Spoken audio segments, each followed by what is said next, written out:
دعا کریں.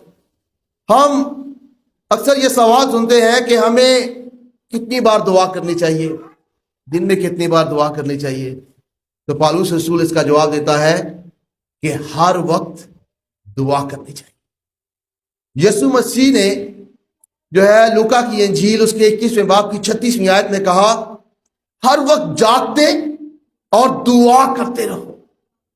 ایمان کی کتاب اس کے 6ویں باب میں رسولوں نے کلیسیا سے کہا کہ تم اپنے میں سے 7 نیک نام آدمی چن لو تاکہ ہم دعا میں اور کلام کی خدمت میں مشغول رہیں. کرنیلیس جو دیندار آدمی تھا، اور ایمان کی کتاب اس کے 10ویں باب کی 2 آیت میں اس کے بارے میں لکھا ہے جو خدا سے ہر وقت دعا کرتا رہتا تھا. رومیو 12واں باب اس کی 12ویں آیت میں لکھا ہے دعا میں مشغول رہو. تلسیوں کا